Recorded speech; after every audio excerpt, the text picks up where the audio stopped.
Yeah. There, wow. You're a little fuzzy, Stan. No, So there you go. That's better. People are trying to log on here. Welcome, everybody. I'm seeing lots of people log on, and somebody just logged off and back on. We will get started shortly here in a couple minutes. We are just letting everybody log on and just giving people a few minutes to get their settings. Depending on your device, you may wish to click that grid in your upper right corner to get your speaker view on, so you can see our video feed here large on your screen as opposed to everybody else's icon. But we're just making sure everyone can see us here. And we're kind of doing a survey. Lisa has a beautiful setup here of all her photographs and some of her alcohol ink paintings, and she has her images reproduced on lots of different grounds on her canvas material and framed alcohol inks. She has some pillows with her photographs reproduced on them. So it's just, I love her note cards that we also carry in the gift shop. And we're just kind of playing with the focus here too. Just giving everybody a couple more minutes to log on, and we'll start a few minutes after 12.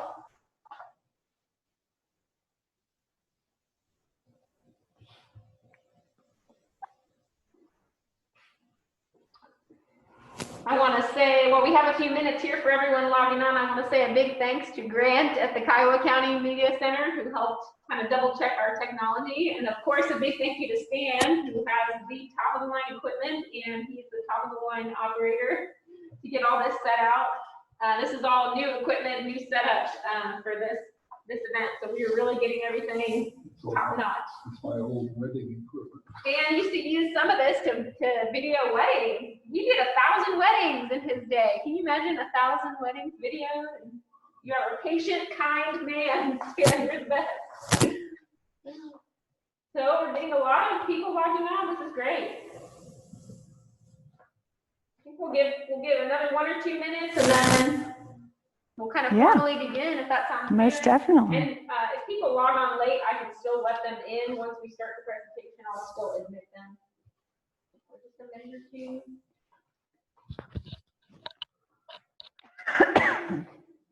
Good. We're recording, so that's good. What do you think? What? You're the boss. Okay, Whenever. ready? All right, I'll come into so they can hear me on the mic. I'll stay with you. Welcome to the Vernon Filley Art Museum Lunch and Learn series. We are pleased to welcome Lisa Miller today. Lisa Perez Miller, as you know, she's the one and only, and we are fascinated by her work. It is always keeping us bright and happy. I love what you do. I really do. And today we will learn a lot about art and design and different ways to produce your work on different grounds. And we're just honored to have your work here in the museum. Love working with you. Love your cards fly out of that gift shop super fast. So thank you so much for your expertise and your time. And I will turn it over to you. Everybody at home, just let us know throughout the presentation if you have any issues with the technology. We'll be checking that, and we'll be letting people into the meeting as we go. And all right, Lisa, thank you. All right. Thank you, Brittany and Stan, and certainly the Filley Museum for allowing me to present today on this Lunch and Learn. And Stan, as Brittany said, Stan has been scanning some of the images that I brought. There's several behind me, and we're going to talk a little bit about these as we go forward. But I think Brittany's going to switch over to our PowerPoint, and we'll get it kicked off with that. So I'm going to share some information about art and design and a few of my favorite things today, and hopefully inspire you to continue to be creative and have art and design in your life. And if not, hopefully inspire you to introduce it and to do more and experiment. So first off, let me make sure this clicker is working. There. I want to start with a couple quotes. I thought this was appropriate. Every artist was first an amateur. So if you're an amateur, then it's time to get started. If you're an experienced artist, then continue on and work to learn a new craft or learn a new medium. But we all started as an amateur at some point. All right, this is not working. All right, trying to work with the clicker. I'm going to make sure nobody else is trying to get in here. Oh, Philley's logging on too. Yay. Oh, I'm going to welcome again. There was just a couple more people logging on, so we're going to pause the presentation here. And I can advance it for you too if you just trigger me. And we are going to switch over to her PowerPoint.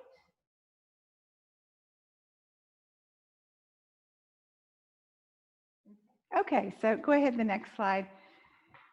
And then this is a fun quote. To be creative means to be in love with life. And I think everybody can interpret that the way that you wish. And certainly that bright background is fun to be inspired and again, to balance the creativity with what you're doing in life. And certainly creativity is a wild mind and a disciplined eye. I thought this was interesting because when you think about a wild mind and a disciplined eye, they kind of contrast. And so as we think about the disciplined eye, it reflects on the use of design.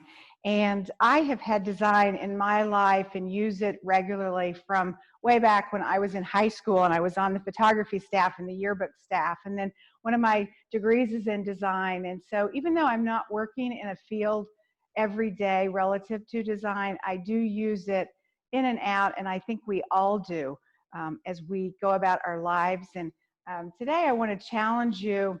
Go ahead, Brittany. We'll do it that way. I want to challenge you to learn about some design elements and think about these elements that I have on the screen. And you see there that there's balance, there's color, there's framing, there's movement, white space, all of that put together, and there's many other forms of design, bring together composition. And so as I've done on this page, I could have easily put just 2 columns of type, but I've made it a little more interesting by introducing color and also mixing up the spacing in between the words on each column. So it adds just an element of interest as you read that. So my challenge to you, again, as you go forward after this event, is to think about how design is used in your life and which are the elements that you default to. I think we tend to default to color or texture or white space, certainly repetition. We each have a default that we look at or that we enjoy using when we're designing. And when we think about design, again, as I said, it can be in everything that we do throughout our day, throughout our workspace or our living space. And it incorporates anything from drawing and painting, truly the fine arts, to fashion, to how we put landscapes and tablescapes together. With the holidays coming up, some people may really enjoy decorating, whether it's outdoors or indoors. And so the ability to use those design elements, again, to create a composition that's pleasing for you and for others. So I challenge you, if you do have natural defaults and you always use color or you always use texture, to think about doing the opposite of that and doing things that have a lot of open white space, as we call it. They may not literally be white, but spacing instead of a lot of elements. And so again, as you think about your spaces around you, as you're driving and you look at architecture, you look at the styles of vehicles and the shapes and the angles, as you look at certainly the landscapes that people put together, design is around us everywhere. And so be inspired by that, but also experiment and get creative and use design as a way to be creative. So I'm a photographer, certainly not as advanced or as good as our wonderful Stan Reimer, but I enjoy photography as a hobby. And like I said, I've had photography in my life really since I was in high school. And so this quote was extra special when we think about photography. is an art of observation. It has little to do with the things you see and everything to do with the way you see it. And so when you think about that, you may see things all around you, but as a photographer, we all often see them differently. And we're looking at those images, or we're looking at the scenery through the eye of a camera or a photographer, and how our end image might come out as we're shooting that particular scene or that object. So if you're a photographer, that's wonderful. Certainly a great way to be creative and to introduce creativity into your world. If you're not a photographer, though, we challenge you to pick up a camera and start taking lots of pictures. You do a good job. Oh, thank you, Stan. Thank you. I appreciate that coming from you. So these next few images are just some examples of photos that I've pulled that demonstrate the different elements of design that were listed on that page, but also just showcase how you can use photography and use what's around us to incorporate that design. So this one obviously uses the light. This was ironically we took this in Europe at 9:30 p.m. and it's hard to believe the sunset in itself was that late, but wow, the power of that light coming across then the rest of the elements in that photo is very dramatic. So, okay. And this one really represents texture. As you look at these images, I think you can feel the texture of each of those items and what they represent when you're looking at this image. So go ahead.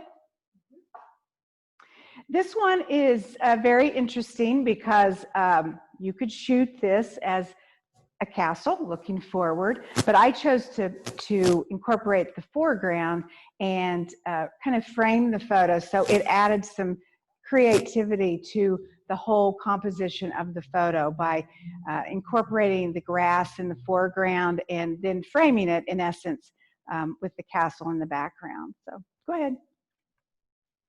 This one obviously uses color and space. So a lot of empty space around this photo, and certainly the color in the chair and in the pot that the plant is in introduces the use of color, the balance of those, the color in the chair and the background also is complemented by then that gray and the shadowing at the bottom and the foreground of the photo. So a nice, just simple image, but yet complementary because of the color. All right, go ahead, Brittany. And this one, gosh, this is a fun photo that I just enjoy, that pop of color with the flowers, but then the contrast of the stones behind it and that horizontal lineage that is presented and represented, and then the green grass that balances the gray from the stone and certainly then complements that pop of color. This one too has just a lot of elements going on. When you think about repetition, when you think about the horizontal lines in the brickwork and the perpendicular lines in the cobblestones, and then the screenage introduces some small squares and graphics, and then the bicycle. Wow, that pop of blue color, but then the circular wheels, again, contrast with the more linear shapes that you see in the rest of the photo. Okay. This one is a composition as you look at the building structures to the left, and I'm not sure if you can see the building in the upper left side, but the three buildings there balance with the lack of any structures to the right of the photo. And so while there's color and that vivid white building, there is a balance again because the absence of any structures to the right. And then if you look at the photo from top to bottom, the top third and the bottom third is a very muted coloring. And so it almost balances and sets off a different tone again with what's going on in the middle of the photograph with the structures. Okay. And of course, if you've been to Colorado, you know there's nothing like the aspens when they're in full bloom and the beauty that they have. The colors are just vibrant and they glisten if the sun is out bright. And it's very difficult to capture that in a photograph, but this one certainly provides at least a little snapshot of what this day represented. And you know, it's a vivid color, but yet there's some blues peeking out, so that helps add some contrast with the blue sky. And then you see that it's actually, there's shadows that are created by the sunlight and the tree trunks on the roadway. So a lot going on, but yet your first look is at that bright, vivid orange and yellow. And this one's, I think, always fun when I look at it. There's so much color and so many trees in there, but yet that little dot of orange at the top of that one tree in the middle, it's like somebody's taken a little paintbrush and sprayed that orange on it. And that little bit of color really balances and plays with everything else that's happening in that image. And we travel a lot to Colorado, and so each year I try to identify different ways to take pictures of some of the same scenery. And when you've taken a picture of a certain area, then you get creative. And so this is using the tree branches and the foreground to really frame and highlight that beautiful mountain in the background, and you know, plays a little bit with light in that foreground as well. So, okay. This is just another perspective, trying to remember those beautiful aspens and incorporate it with the landscape behind it. Your first glance is you also always see the aspen trees, but then to the bottom right are actually some other trees in there. And so this kind of introduces a different composition as you have something very vivid in the foreground, and then you have the background images as well. And of course, there's nothing like having a great rainbow to take a picture of, and the day after it's, or the time period after it's rain, and you have this beautiful rainbow and the sun starts to come out. And this was just a special treat to be able to capture this image and still have a little bit of the clouds happening in the foreground with those shadows, but having, you know, the cabin almost represent the pot of gold at the end of the rainbow. So it was just a fun composition to put together. Got to be lucky to pick that out. And this is one, I used the ability to crop the photo a little bit different, again, and looking at the composition. So you could always put the duck in the middle of the photo, and I chose to take it a little bit to the right so that as it's swimming away, you see the wake of the water, and even the reflection of some of that empty space from the reflection also plays in and balances with that vivid yellow then throughout the rest of the photo. And just some more aspens. Again, you can only shoot them a certain way, and they're pretty boring when you just shoot at a tree. And so this is a way to crop it much tighter, but yet still almost feel like you can see those aspen leaves fluttering in the wind because of the vibrancy. And of course, palm trees, if you've ever been with really tall palm trees and you stand under them and look up, then you get a different perspective. They almost look like they're leaning, and this is always a fun shot to try to get. Of course, if you're someplace with palm trees, it's a great shot anyway. So. And then there's nothing like sunrise and sunsets, because you have all kind of colors and variations in clouds and images that are happening across the natural landscape. And so you can play with what's happening in your landscape and silhouettes, and then the bright, vivid colors of the sun. So these are just some examples of some sunsets that I've shot. This was on the ocean, and so having that sailboat to play with and to be able to showcase was just, again, a good reminiscent of that particular trip that we were on. And this was taken early morning, obviously, sunset or sunrise behind one of our buildings out at the college, and it just provided a soft coating of pastel on the building. It was a fun shot to capture. Back to the sunset and the fact that there's such a dark silhouette there that balances with the bright, vivid color to the top. And then you add, this was a different shot, but you can always add another element of the landscape, in this case a windmill, there may be a barn, there may be other things that make it interesting again as you're composing your photo. And so back to the quote I talked about, you know, you may see this every day, but when you think about it and frame it in considering a design or a composition for a photograph, then you can determine how do you want to incorporate a windmill or a barn or an animal or something in your photo. Okay. And then it's always interesting when you have objects that repeat themselves. We saw this a little bit in the bricks and some of the previous photos, but this is a fun image because you actually have the hats that are all in line, but you have architecture behind you with the tin, and there's patterns within the tin, and then of course that old brick and the tubular architecture that's coming through it. So a lot that's happening in this photo from a design element, but yet pretty simplistic when you think about the coloring and the images that are, the objects that are included. And then it's always fun to shoot people, but it's usually challenging to shoot people in an interesting way because a lot of people don't like to have their picture taken. And so getting them in a natural ambiance is always, or a natural state or position is always, you know, interesting. And so in this case, this gentleman was steaming that hat. And so there's lots going on in the background to demonstrate what his profession is, and but also a fun memento of, you know, that particular trip.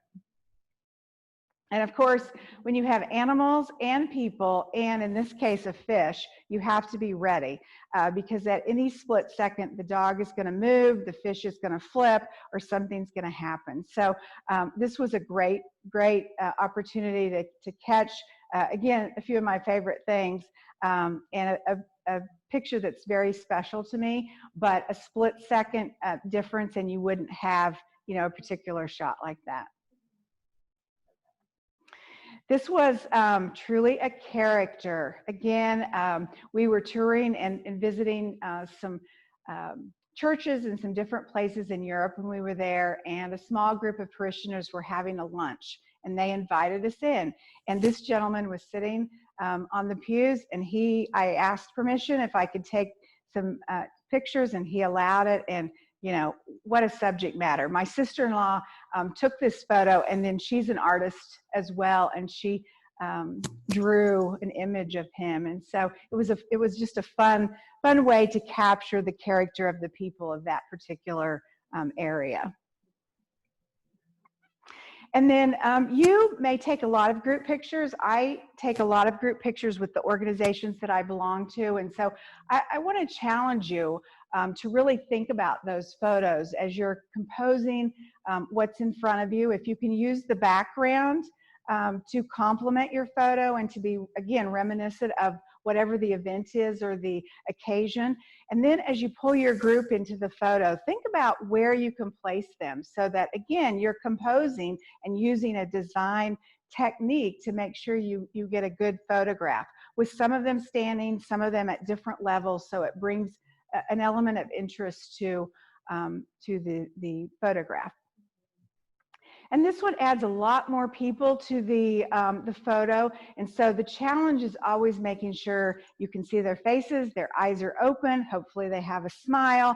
Hopefully as you look that, you know, if there are dresses or if there are low-cut blouses or whatever, you're kind of monitoring that as well. But again, the overall composition of this photo, whoopsie, excuse me, allows us to see all of those faces, but yet also reference the background and know that it was an event with Miss Kansas. And then this was a group of students that we worked with for a resident assistant project. And so it was fun to take this group picture and pull in the pennants from Pratt Community College, and also have some of the work that they provided in their facilitation and their small group exercises in the background. Because this, again, when they see this, will be reminiscent to them of their time at Pratt Community College. If they're not a student looking at this, if there's somebody from the community, they know that this is a group of students from Pratt Community College, and they were obviously working on an exercise. So. And then, of course, there's architecture, and you can take architecture in a very, upfront. The symmetry of buildings are always interesting, and so this is an upfront view of our Capitol, and then the next shot is a little bit different angle. If you shot the photos of the Capitol, you can go ahead and change it. You know that there are all kind of different perspectives that you can shoot with this building. And as you see, the sky is different. If you're there on a day where the blue sky is as it is here, that's always extra special as well. And then this next one is the inside. Of course, there's all kind of wonderful imagery inside the Capitol. Talk about design and the study of design elements as you walk through the Capitol. This is a great location to study design and architecture and the great uses that they've incorporated. This is just another building, again, a different perspective and looking from the foreground and looking up at the building, so you're able to really get the full image of that building. Okay. And this is just an interesting one with the color of the yellow balanced with the blue sky, and the cobblestone walkway there really takes your eye back as if you're walking through those two buildings. Oh, and this is a different perspective. My husband wanted to take a different example of a photo instead of me just holding it or him holding his fish when he takes it. So I caught the fish, and then he directed me to go back and stand. So when he was ready to pick the fish up out of the net, and he had the camera ready at the same time. Obviously, we're very sensitive about not having the fish out of water very long, so it moves very quickly, and there were literally a lot of moving parts in trying to direct me to the right place. But again, this is a composition that's a different style of photograph than just that point and shoot type photo. And of course, animals are always fun, but they usually don't like to have their pictures taken, and you can't get just the quirk of their eye and the sparkle and twinkle. They're usually panting or doing something. So this was a great shot of our black lab Kai. And our Brittany, you may want to take a photo when they're, actually performing, or respective to if they're a show dog or they're a hunting dog or a pet, and use a prop. With this particular image, he was throwing the bumper for fetch and getting ready for hunting season, and so this was just a great way to shoot instead of, again, a front-on view. And this is another one of the dog that, as we leave, he lays there at the top of the stairs and bids us farewell until we come back. So that serious look. And of course, this is when he's in his element. My husband shot this. There's nothing more, joyful for a hunting dog than to be out in the field, and you can see the water and almost feel and just know the excitement of what's happening by that image. All right, so I said I wanted to talk a little bit about some of my favorite things, and I've shared some of my favorite photos, but I also love sunflowers. And the way I keep creativity in my life, besides doing this artwork and photography, is also landscaping. And each summer I create a different landscape in my backyard. And this is a snippet of what it was like early this past summer. And of course, this gives me all the sunflowers that I have shot. Many of them are represented today in my photos. But I also use the design element of my potted plants, the furnishings that are out there, the pop of color with pillows or whatever I'm using, the umbrella, and then I complement it around what has either naturally been planted. Many of those sunflowers are naturally planted by what the birds have dropped. the previous year, and so they come up naturally. And then my husband has built me or prepared a sunflower little garden or patch behind that fireplace area. And so at the end of the season, he calls it the sunflower jungle, because it really is. I didn't capture that, but there is a lot going on in the back there. So this gets us started on talking about sunflowers, and hopefully you love sunflowers as much as I do. And so these are just some images. Yeah, you can actually go back to that last one. I just want to show this is one of the natural sunflowers again that come up. Instead of the big ones that I plant. And these are actually more interesting and fun to shoot, because you can get underneath them and the light comes through. Those big tall ones, it's very difficult to shoot those as effectively. But this is just an example of one of those plants. So. Yep, keep going. That's just another one. This is just that sunflower patch as it's getting started, and there's more and more coming up at different levels, because I planted them at different times, and there's different types of flowers. So, all right, so these next few photos are examples of the sunflowers that I have grown and that I have shot in different years with photography. And then obviously the outcome of those photos and how I've cropped the photos. And I tend to I'm drawn to how the light is introduced at the different times of the day, or the different stages of how the flower is growing. And so I may realize that, gosh, the sky is a certain color blue. It's not windy, which is always a blessing. And so then I go out and start shooting and just take a variety of photos that day, and then go in and start editing and producing what you'll see here with some of these photos. So this is an example.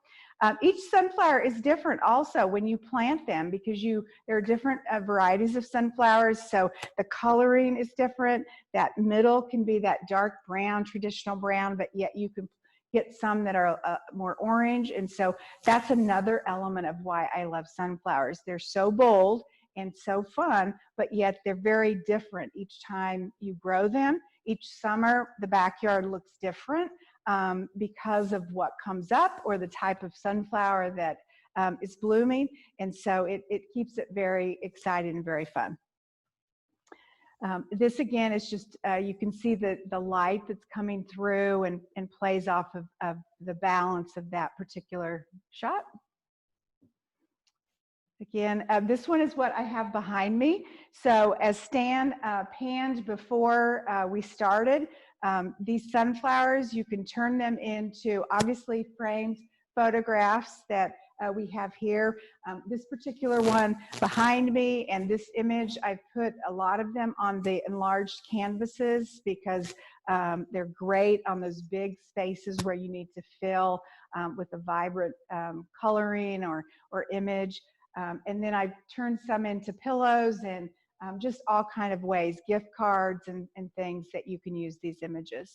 So I really encourage you to use your photographs. I've chosen photographs in sunflowers. You choose whatever that subject matter you like, but use it and play with it to, again, incorporate in your life. This is another angle where the sun was, I was shooting it actually with more shadowing and the sun wasn't as bright, but getting a different perspective where it looks like it's kind of that umbrella of sunflower petals. And then the next one is a similar type pose, but again, use of more of the greenery around it and just that shadowing with just a hint of the yellow petals that are showing. Okay. And of course, like I said before, if you have the opportunity to have that blue sky, it's always great to be able to shoot with the contrast of the bright, bright yellow and that blue sky. And so when you go out and you are able to do that, then these are the types of photos that you're able to print. Another way to crop, this is a very tight crop, obviously, and just use of composition. Again, hint of how that light is coming through those petals to show that orange around that center, that's all created because of the sunlight that's coming through. And certainly a design element. So these next three photos, this is the original photo. And again, you see that as it is. And then I've continued to show, if you take a tighter crop, this is what it looks like, and then yet another tight crop. So you have the opportunity to introduce, again, design and composition as a photographer, and certainly trying to just determine what you want as far as the end image. If you have a particular space that you're trying to fill, or if you know it's going to be for a framed item or a printed item, then that's where you play with the element of composition and determine if you need more background or you need less background. And so it's the element of design. Multiple blooms with that hint of blue that is great to balance the bright yellow, but still have that blue in the background. This is a fun one a lot of people like. And then this one's always popular too, where there's really a tight shot, but you can just almost feel like you can reach out and, you know, touch those petals. And then the shadowing there in the middle of the petals behind it, and how the sun has played with it. So. This one is a favorite by a lot also because of just that hint of sunflower in the back, and then the balance of green. I think it's just a great vivid shot that people enjoy. And this, of course, that blue sky with the introduction of the green leaf there at the bottom. And the top of the sunflower actually is a little bit different color than the bottom half of the sunflower because of that lighting and the shadowing that's introduced. So, and yet just another one that's fun to look at in a different image. So, and another example, all these are very different, as you can tell. Yep, and this is a little bit tighter crop too. So just a different, everyone is a little bit different, and as they bloom, the different stages of bloom, you see and have opportunity again to create different images. And this is one a little bit later, this one as well. And these next ones, you can just kind of go through different styles and designs. This was taken, that one was taken from the back. So usually we shoot the photo and go back. Oopsie, yeah, right there. This is shooting the back of the sunflower and just getting a whole different perspective from what that looks like. Okay. And this one's just a new bloom right there. Okay. And a little bit older bloom as they start to, the seeds start to develop, and then they start to get real droopy. And so this is an example of that. And yet another in different stages, and a really tight crop. You'll see sometimes when you're in hotels or you're in commercial buildings and there's just a lot of photographs that they use for architecture, design, and for decorating.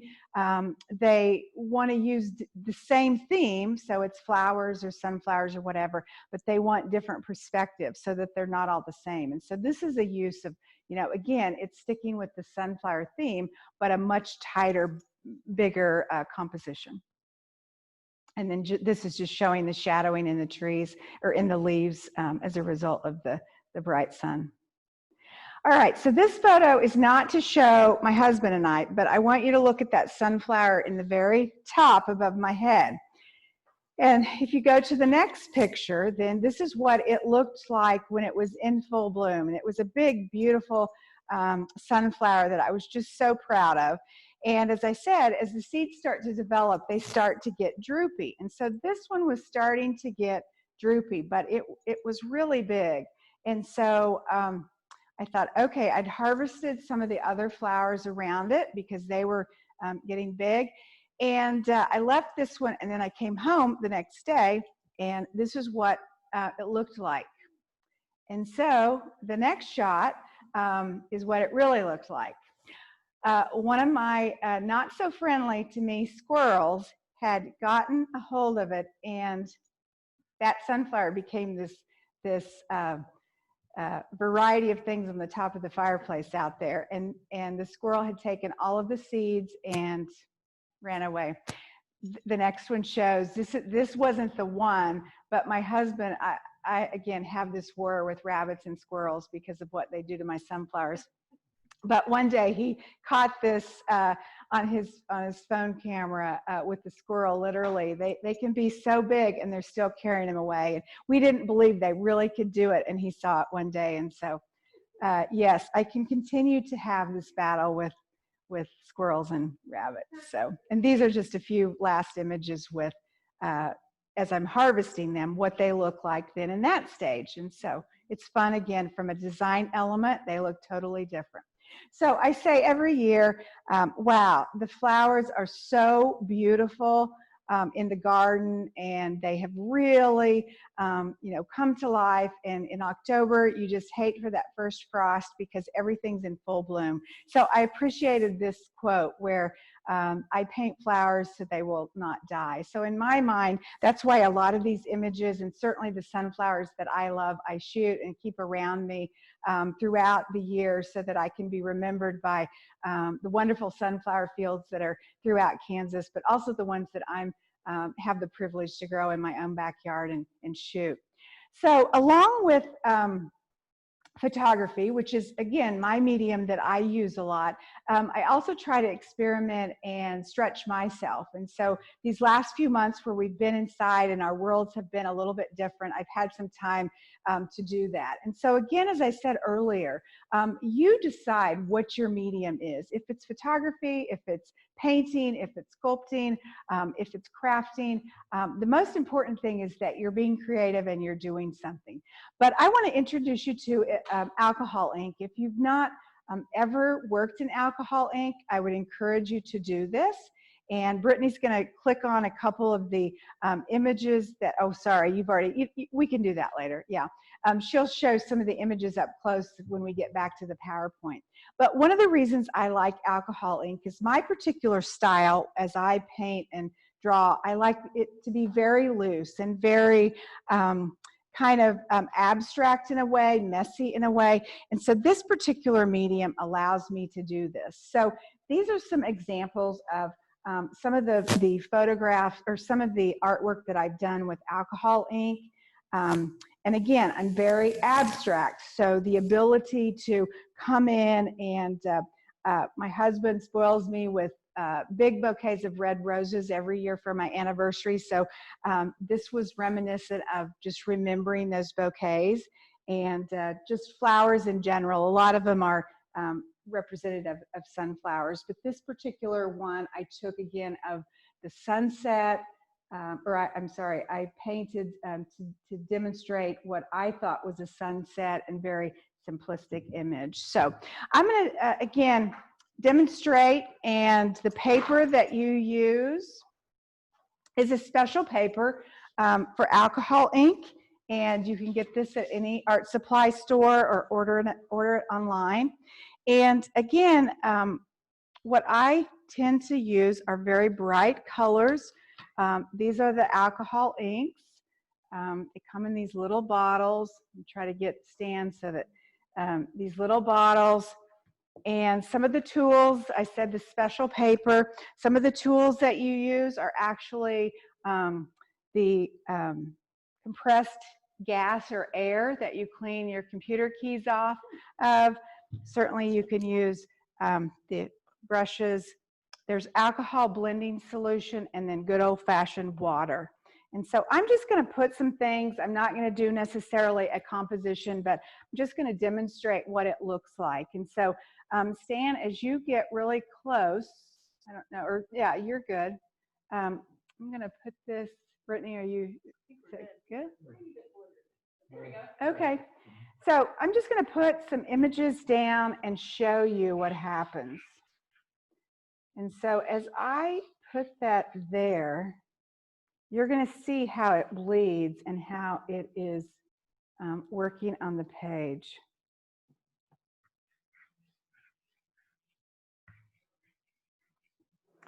And then you can play with that, and you can spray some water on it, and you can see what happens there. I think you can see it. And then if you want to use that alcohol blending solution, You can throw that in, and you can use a straw to move it around, which creates, again, a different element. When you take the air, compressed air, it adds another whole element as well. And so you can kind of see, I'm gonna also, this is a piece of felt that's on a stamp, and you can go in there and you can use it again to make different textures with what. And you can also use just good old-fashioned paper towels and go in and pull up some of that coloring. And so it adds another element. And then if we want to go in and add some leaves,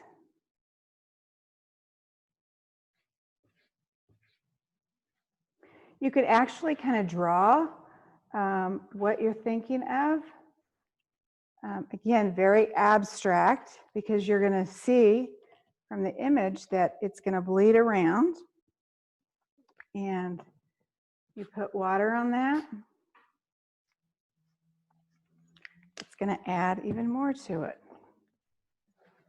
So you can come in here and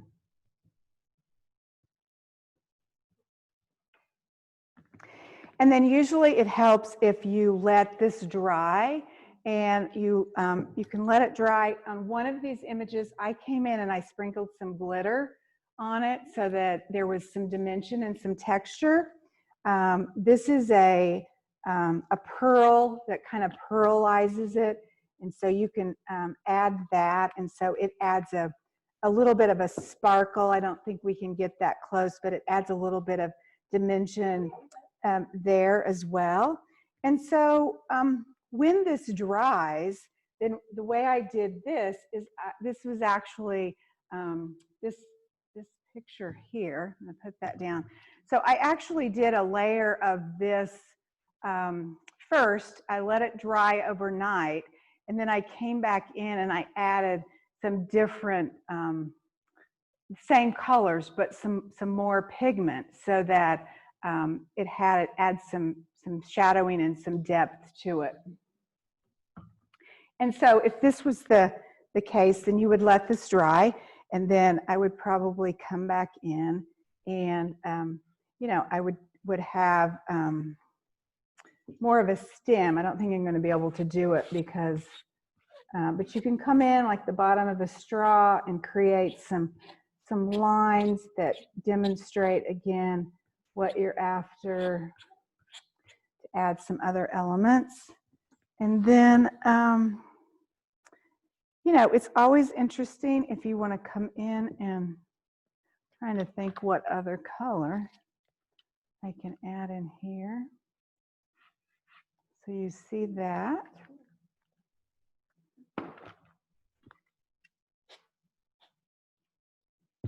And then there's also alcohol ink pens.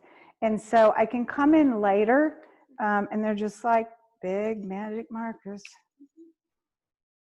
But I can come in then if I want to do some lines and really be more precise. I don't think I have anything with the lines, but you can use those as a different way to add texture.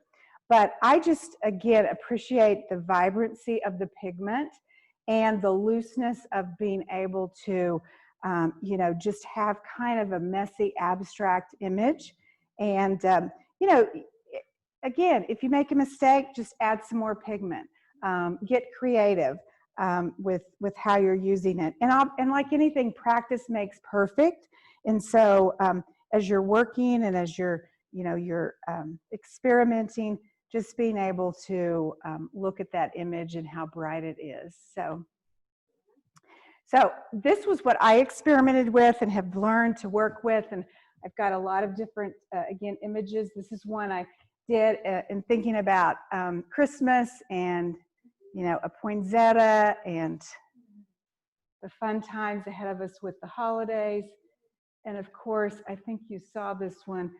This was one that just reminded me of the sunflowers and those great colors. So, all right. So I think we're going to slip back into the PowerPoint real quick and finish up.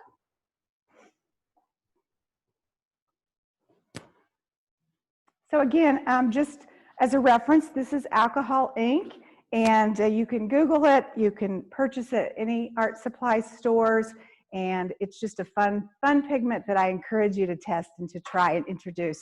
And these are just some of the images then that I've created with alcohol ink. So yeah, fun. Very, again, abstract and loose. So as we wrap up, I just hope that you've been inspired today to be creative, continue being creative if you are, and if you aren't, figure out what your medium is. If it's photography, if it's painting, if it's drawing, if it's outdoor landscapes, just be creative, experiment, grow, take risks, break the rules, have fun doing it is the most important thing, especially in these crazy times that we have.